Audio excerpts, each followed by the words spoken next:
여섯째 날에는 가짜 손의 지휘관 드웨일의 아들 엘리아삽이 헌물을 드렸으니 그의 헌물도 성소의 세겔로 130세겔 무게의 언쟁만 하나와 70세겔 무게의 은발이 하나라. 이 두 그릇에는 소재물로 기름 섞은 고운 가루를 채웠고 또 10세겔 무게의 금그릇 하나라. 이것에는 향을 채웠고 또 번제물로 수송아지 한 마리와 순양 한 마리와 1년 된 어린 순양 한 마리며 속죄제물로 순염소 한 마리이며 화목제물로 소 두 마리와 순양 다섯 마리와 순염소 다섯 마리와 1년 된 어린 순양 다섯 마리라. 이는 드우엘의 아들 엘리아삽의 헌물이었더라. 아멘. 하나님은 오늘도 동일하게 받으신다라는 제목으로 같이 말씀을 나누겠습니다. 성도 여러분, 신앙생활을 오래 하다 보면 이런 느낌이 올 때가 있습니다. 늘 똑같은 자리구나. 내 삶은 반복 같구나. 기도도 비슷하고 예배도 비슷하고 헌신도 늘 같은 것처럼 느껴집니다. 그래서 어떤 날은 이런 생각이 스쳐 지나갈 수도 있습니다. 내 신앙이 하나님께 특별한 것인가? 내가 드리는 예배가 의미가 있을까? 특별한 헌신, 눈에 띄는 사역, 큰 변화가 있어야 하나님께 같이 있을 것처럼 느껴질 때가 있습니다. 그런데 오늘 본문은 전혀 다른 사실을 보여줍니다. 지금까지 나누었던 본문도 다 마찬가지였습니다. 민수기 7장은 지휘관들이 하루씩 돌아가며 동일한 헌물을 드리는 장면입니다. 놀랍게도 하나님은 똑같은 헌물을 12번 반복해서 기록하게 하십니다. 왜일까요? 하나님은 반복되는 헌신도 각각의 헌신으로 받으시는 분이기 때문입니다. 지금까지 계속 강조했던 부분입니다. 오늘 말씀을 통해 한 가지 분명한 사실을 마음에 남기길 원하십니다. 하나님은 오늘도 우리의 동일한 헌신을 동일하게 받으십니다. 첫 번째, 하나님은 반복되는 헌신도 개인의 헌신으로 받으십니다. 42절입니다. 여섯째 날에는 가짜 손의 지휘관 드우엘의 아들 엘리아삽이 헌물을 드렸으니, 여기서 중요한 것은 여섯째 날입니다. 이미 다섯 지파가 똑같은 헌물을 드렸습니다. 이제 여섯 번째입니다. 사람 눈에는 어떻습니까? 또 같은 거네, 또 똑같은 거네. 이미 했던 거잖아. 하지만 하나님은 다르게 보십니다. 성경은 동일한 헌물을 또다시 기록합니다. 이건 단순한 반복이 아닙니다. 하나님이 각 지파의 헌신을 각각 기억하신다는 선언입니다. 우리 삶도 그렇습니다. 매주 드리는 예배, 매일 드리는 기도, 늘 같은 자리에 봉사. 우리는 반복처럼 느낍니다. 그러나 하나님은 개인의 헌신으로 받으십니다. 제가 설교 준비하는 것도 마찬가지더라고요. 월요일 날 무엇하고 화요일 날 무엇하고 저의 일정은 설교 준비 중심으로 맞춰져 있습니다. 예를 들어서 명절 주간이다. 어떤 특별한 일이 있으면 앞당겨서 하기도 하고 어쨌든 다 해내야 되는 그런 일정들이 있습니다. 그것이 반복되는 것 같고 지겨운 것 같지만 결코 아닙니다. 저는 그것이 바로 최고의 기도 시간이라고 생각이 들고 예배 준비하면서 설교 준비하면서 드리는 기도가 많은 응답을 체험하게 합니다. 우리도 늘 하다 보니까 그게 그거 같고 감각이 없어지고 이런 매너리즘을 주의해야 될 줄 믿습니다. 예를 들어 보겠습니다. 부모를 한번 생각해 보십시오. 아이가 매일 엄마라고 부릅니다. 부모는 또 똑같은 말을 하네. 이렇게 느껴지지 않습니다. 매번 다른 부름입니다. 매번 소중합니다. 하나님도 동일하십니다. 반복되는 신앙은 또 개인의 헌신으로 받으십니다. 그래서 우리는 이렇게 말할 수 있습니다. 주님, 오늘 예배 또 드립니다. 하나님은 이렇게 받으십니다. 오늘 너의 예배를 진심으로 받는다. 이제 본문은 그 헌물의 내용을 보여줍니다. 두 번째입니다. 하나님은 동일한 헌물도 동일한 가치로 받으십니다. 43절에서 47절을 보면 내용이 이전 지파와 완전히 동일합니다. 지금까지 살펴본 내용대로 은쟁반, 은바리, 금그릇, 번제, 속죄제, 화목제 전부 같습니다. 다른 지파와 차이가 없습니다.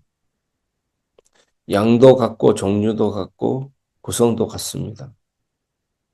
왜 이렇게 기록할까요? 똑같은 내용인데. 첫 번째 지파를 기록하고 나머지는 똑같이 하였더라 해서 넘어갈 수 있는데 왜 똑같이, 왜 이렇게 기록할까요? 하나님 앞에서는 비교가 없다는 것을 보여주는 것입니다. 우리는 자꾸 비교합니다. 저 사람은 더 헌신적이고, 저 사람은 더 열심이고, 저 사람은 더 잘하고. 하지만 하나님은 헌신을 비교하지 않으십니다. 예수님이 과부의 2 렙돈을 보신 장면 기억하십니까? 부자들은 많이 넣었습니다. 과부는 적게 넣었습니다. 그러나 예수님은 말씀하십니다. 이 과부가 더 많이 넣었다. 왜 그렇겠습니까? 하나님은 양이 아니라 마음을 받으시기 때문입니다.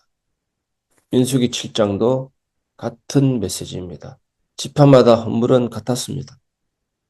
그러나 하나님은 각각 기록하게 하셨습니다. 이것은 하나님 앞에서 모든 헌신이 동일한 가치라는 선언입니다. 우리 교회도 마찬가지 아니겠습니까? 앞에서 섬기는 사람이 있습니다. 뒤에서 기도하는 사람이 있습니다. 눈에 띄는 사역이 있습니다. 보이지 않는 헌신이 있습니다. 하나님 앞에서 모두 동일한 헌신입니다. 동일한 가치입니다. 그래서 성도는 낙심할 필요가 없습니다. 나는 별것 아니야. 이 말은 하나님 관점이 아닙니다. 하나님은 동일한 헌물을 동일한 가치로 받으십니다. 여러분, 떡을 뗀 존재들입니다. 우리는 떡을 뗀다라는 것은 그리스도의 몸에 참여한다라는 뜻이라고 지난주 강단 말씀에 나누었습니다. 그리고 우리는 다 그리스도의 지체 한 몸입니다.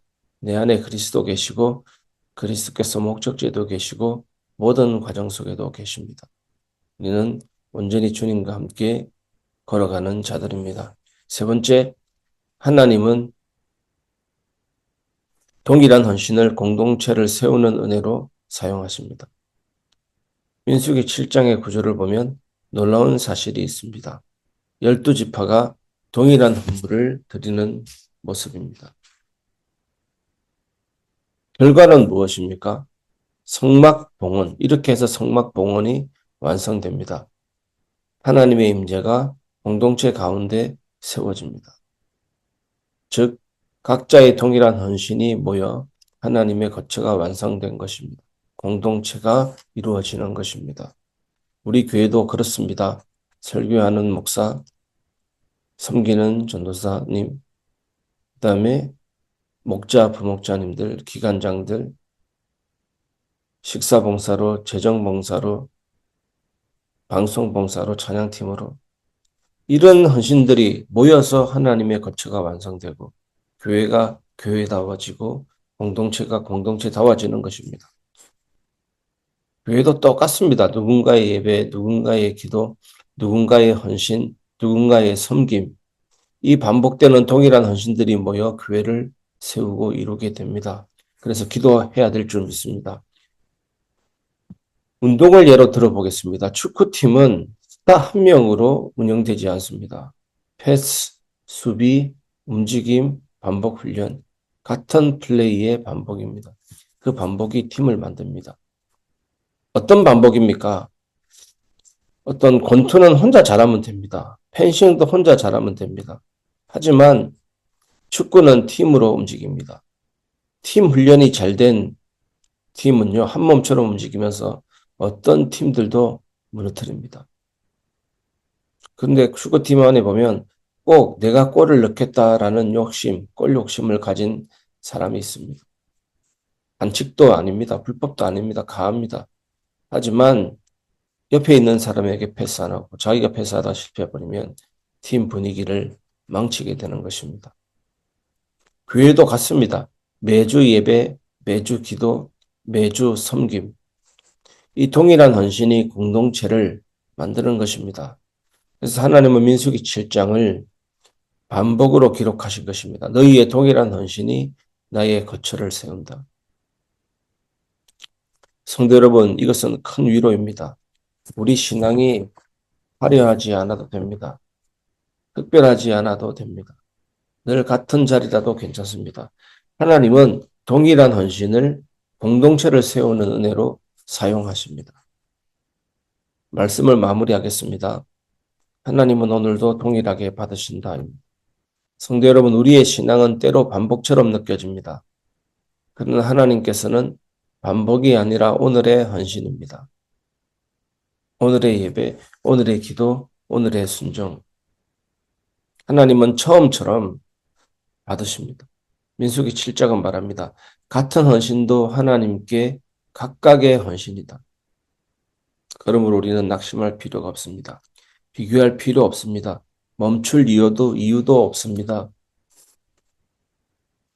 오늘도 하나님은 동일하게 받으십니다.